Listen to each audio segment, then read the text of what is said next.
नमस्कार सेविका ताईनो, मी पुष्पावती चंद्रकांत मोरे, अंगणवाडी सेविका विडोदे भगिनीनो, तुमच्या आवडत्या चॅनलवर म्हणजेच ॲक्टिव्ह अंगणवाडी चॅनलवर तुमचं खूप खूप स्वागत करते। सेविका ताईनो, आजच्या व्हिडिओच्या माध्यमातून जसं आपला नवीन अपडेट आलेला आहे त्या अपडेटनुसार जर तुम्हाला स्तनदा माता आणि बाळ एकाच वेळेस नोंदवायचं असेल तर ते कशा पद्धतीने नोंदवायचं, व्हिडिओ व्यवस्थित पहा, लगेच माता नोंदवली जाते। आज मी एक स्तनदा माता नोंदवली। जर गरोदरपासून स्तनदा करायचा असेल तर ते तुम्ही लगेच ती माता डिलिव्हरी झाल्यानंतर करू शकता, पण तुमच्याकडे आता नवीन स्तनदा माता आलेली आहे तर मग ती आणि तिचं बाळ एकाच वेळेस नोंदवलं जातं। या पद्धतीने नोंदवा, म्हणजे आरामात नोंदवलं जातं। आजच मी नोंदवलेलं आहे। तर त्याच्यासाठी आपल्याला आपलं वरच जे होम पेज आहे त्याच्यावरच आपल्याकडे हे असे ऑप्शन येतात। ते ऑप्शन आल्यानंतर आपल्याला स्तनदा माता या ऑप्शनवर क्लिक करायचं आहे। त्याच्यावर क्लिक केल्यानंतर ह्या पद्धतीचं पेज येतं। ह्या पद्धतीचं पेज आल्यानंतर आपल्याला प्रक्रिया केली याच्यावर क्लिक करायचं आहे। याच्यावर क्लिक करायचं आहे। त्याच्यानंतर मग तुम्हाला बाळांची संख्या विचारली जाते। बघा, आपण गरोदरची स्तनदा करतो तर त्यावेळेस आपल्याला जुळं बाळ हे नोंदवता येत नाही, पण जर तुमच्याकडे स्तनदा माता आत्ता जर बाहेरून आली असेल तर तिचे जर जुळवा बाळ असतील तर तुम्ही इथं दोन जर असतील तर दोनवर क्लिक करून ते दोघंही फॉर्म भरू शकता। पण आता माझ्याकडे जी माता नोंदवते तर तिचं एकच बाळ आहे, त्याच्यामुळे शक्यतोवर जे ट्विन्स हा प्रकार आहे किंवा जुळे बाळ हा जो प्रकार आहे क्वचित असतो, म्हणजे 1% किंवा 2% असू शकतो। त्याच्यामुळे शक्यतोवर आपल्याकडे एकच बाळ असतं, त्याच्यामुळे एक बाळ। त्याच्यानंतर खाली प्रक्रिया केली वर आपल्याला क्लिक करायचं आहे। त्याच्यानंतर मग आपल्याला त्या स्तनदा मातेचं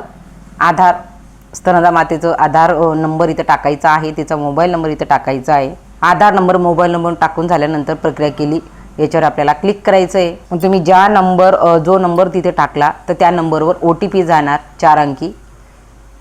त्याच्यासाठी आपल्याला OTP साठी विनंती करा याच्यावर क्लिक करावं लागणार आहे। जो नंबर तुम्ही आता टाकलेला आहे मोबाईल नंबर तर त्याच्यावरच हा OTP जाणार, तर आपल्याला OTP साठी विनंती करा याच्यावर क्लिक करावं लागणार आहे। त्याच्यानंतर 4 अंकी OTP येतो, तो 4 अंकी OTP इथं आपल्याला टाकून घ्यायचा आहे या कॉलममध्ये। बघा, मी टाकून घेतलेला आहे। 4 अंकी OTP टाकून झालाय। त्याच्यानंतर पडताळणी करा याच्यावर आपल्याला क्लिक करायचं आहे। त्याच्यानंतर मग ह्या पद्धतीचं पेज ओपन होतं। ह्या पद्धतीचं पेज ओपन झाल्यानंतर मग आपल्याला KYC साठी पुढे जा याच्यावर आपल्याला क्लिक करायचं आहे। त्याच्यानंतर मग आपल्याला इथं त्या स्तनदा मातेचा जो आधार क्रमांक आहे तो इथं टाकून घ्यायचा आहे। इथला कॅप्चा आपल्याला इथं टाकून घ्यायचा आहे। नेक्स्टवर क्लिक करायचं आहे। हे आपण सगळेजण करतो, आपल्या सगळ्यांना माहिती। त्याच्यानंतर मग आपल्या 6 अंकी जो आधारला मोबाईल नंबर लिंक आहे त्याच्यावर 6 अंकी OTP येणार, तो OTP आपल्याला इथं टाकायचा आहे। हा नंबर असतो शेवटचे आकडे बघायचे, त्याच्यावरच OTP गेलेला असतो, त्याच्यामुळे आधारला जो लिंक नंबर आहे तो खूप महत्त्वाचा आहे आणि त्याच्यावर OTP जाणार, त्याच्यामुळे तो नंबर चालू असणं पण महत्त्वाचं आहे। त्याच्यानंतर टाकून झाल्यानंतर कंटिन्यूवर क्लिक करायचं आहे। आलेला OTP 6 अंकी इथं टाकून कंटिन्यूवर क्लिक करायचं। तुम्हाला वाटतं तो OTP जो आहे तो आपल्याला दिसावा, तो तुम्ही जर ह्या डोळ्याच्या ऑप्शनवर क्लिक केलं इथं त्याच्यावर क्लिक करून द्यायचं, म्हणजे तुम्हाला OTP टाकताना तो स्पष्ट दिसेल। आधारचंही सेम त्या पद्धतीने करायचं आहे। त्याच्यानंतर मग आपल्यासमोर ह्या पद्धतीचं पेज येतं। ह्या पद्धतीने पेज आलं की ऑल ओव्हर आपल्याला क्लिक करायचं आहे। त्यानंतर मग तुमची KYC कंप्लीटेड सक्सेसफुली असा मेसेज येतो आणि त्याच्यानंतर मग आपल्याला पुढं सांगण्यात येतं की फेस कॅप्चर करण्यासाठी पुढे जा, याच्यावर आपल्याला क्लिक करायचं आहे। या पद्धतीचं पेज ओपन होतं। या पद्धतीचं पेज ओपन झाल्यानंतर तुम्ही फोटो कॅप्चर करा याच्यावर तुम्हाला क्लिक करायचं आहे।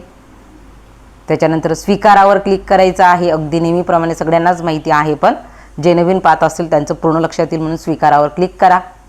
त्याच्यानंतर मग त्या मातेचा फेस कॅप्चर करायचा आहे। त्या मातेचा फेस कॅप्चर ह्या पद्धतीने ग्रीन राऊंड आला म्हणजे तिचा फेस कॅप्चर होतो। त्याच्यानंतर जर तुम्ही पाहिलं तर अशा पद्धतीचा मेसेज येतो। त्याच्यानंतर फोटो सत्यापित करा याच्यावर आपल्याला क्लिक करायचं आहे। त्याच्यानंतर त्या मातेचा चेहरा पडताळणी यशस्वी झाली, म्हणजे तिचं फेस कॅप्चर जी आहे ती पूर्ण झालेला आहे। पण याच्यानंतर आपल्याला नोंदणी सुरू करा। आता तुम्हाला बालकाची जी नोंदणी आहे ती करून घ्यायची आहे। पुढे अजून माताचं देखील अपूर्ण आहे, तर आता नोंदणी सुरू करा। मी इथपर्यंत KYC झाली, आता याच्यानंतर स्तनदा मातेची नोंदणी होईल आणि त्याच्यानंतर मग बाळाची नोंदणी। आपण त्या मातेचं हे टाकल्यामुळे आता तिचं आपल्याला पुढचे टाकायची गरज नाही, तिचं नाव तिथं येऊन जातं, तिचा मोबाईल नंबर येऊन जातो।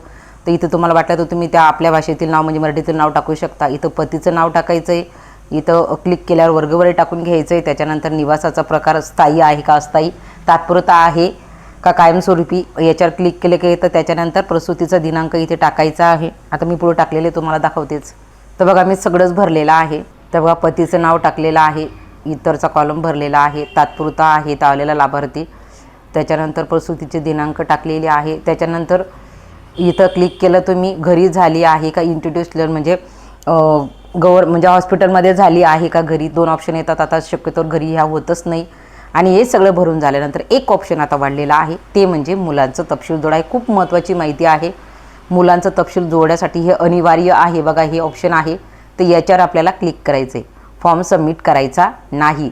जर तुम्ही फॉर्म सबमिट करून दिला तर तुमची मुलाची तपशील भरली जाणार नाही आणि त्याच्यासाठी तुम्हाला परत मुलाचा फॉर्म किंवा मुलाचं जे नोंदणी आहे ती पुन्हा करावी लागेल. आता जर तुम्ही ह्या ॲरोला क्लिक केलं तर मुलाची तपशील भरली जाईल. एक साथ आई आणि माता आणि बालक दोघांची नोंदणी होते. त्याच्यामुळे ह्या ऑप्शनला क्लिक करायचं. आता नवीन आलेलं आहे मुलाचं तपशील जोडा, तर याच्यावर आपण आता क्लिक करणार आहोत. त्याच्यावर क्लिक केल्यानंतर ह्या पद्धतीचं पेज येतं. त्याच्यानंतर तुम्हाला इथं बाळाचं नाव टाकायचं आहे, मुलाचे नाव टाकायचं आहे. ते इंग्रजीमधूनच टाकावं लागेल. त्याच्यानंतर मग तुम्हाला आपल्या भाषेत मराठीत टाकायचं असेल टाकू शकता. जन्मदिनांक आलेली आहे, इथं फक्त तुम्हाला लिंग सिलेक्ट करायचं आहे. त्याच्यानंतर तुम्हाला बर्थ वेट म्हणजे जन्मता त्या बालकाचं वजन आणि जन्मता बालकाचं उंची हे टाकून घ्यायचं आहे.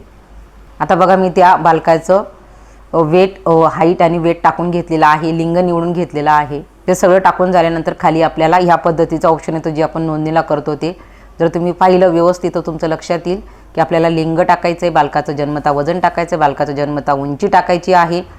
बाकीचं आपण आधीच सिलेक्ट केलेलं आहे त्याच्यामुळे ती इकडे येऊन जाईल. आणि त्याच्यानंतर आपल्याला इथं बालकाला SMO कार्यालयात अथवा वैद्यकीय प्राधिकरणाने दिव्यांग घोषित केलेला आहे का, तर नाहीवर क्लिक करायचं आहे. त्याच्यानंतर जतन करावर आपल्याला क्लिक करायचं आहे. सगळं भरून झालेलं आहे आणि आता सगळी माहिती भरून झाली आणि आता जतन करावर क्लिक करायचं आहे. या जतन करावर क्लिक केल्याबरोबर तुमच्यासमोर ह्या पद्धतीचं पेज येतं. ह्या पद्धतीचं पेज आल्यानंतर तुम्ही बघा इथं पेन्सिलचं चिन्ह आहे आणि इथं डिलीटचं चिन्ह आहे. तुम्हाला अजूनही वाटतं की काही माहिती बदल करायची का, तर तुम्ही त्याच्यावर क्लिक करून बदल करू शकता. पण माझी माहिती अगदी परफेक्ट आहे त्याच्यामुळे मी आता सबमिटवर क्लिक करेल. सबमिटवर क्लिक करा म्हटल्याबरोबर आपल्याला पोषण ट्रॅकरला जो मोबाईल नंबर आपण लॉग इन केलेला आहे त्याच्यावर तुमचा OTP 4 अंकी OTP जाणार. तो OTP तुम्हाला इथे टाकून घ्यायचा आहे. बघा 4 अंकी OTP आलेला आहे माझ्या पोषण ट्रॅकरच्या मोबाईल नंबरवर, तो टाकलेला आहे. त्याच्यानंतर पडताळणी करा याच्यावर मी क्लिक करणार.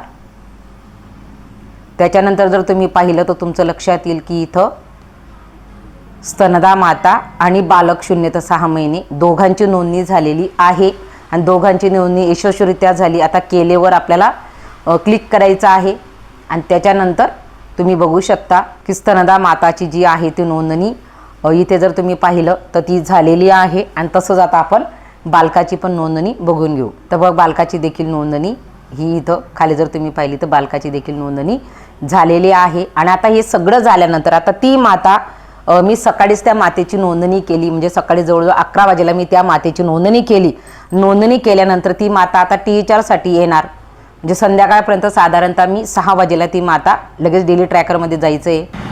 6 वाजेला ती माता डेली ट्रॅकरमध्ये येऊन गेलेली. बघा जर तुम्ही पाहिलं तर तुमचं लक्षात येईल की 6 वाजेला ती माता माझी डेली ट्रॅकरला येऊन गेली. तर तिचा आता मला THR भरायचा आहे.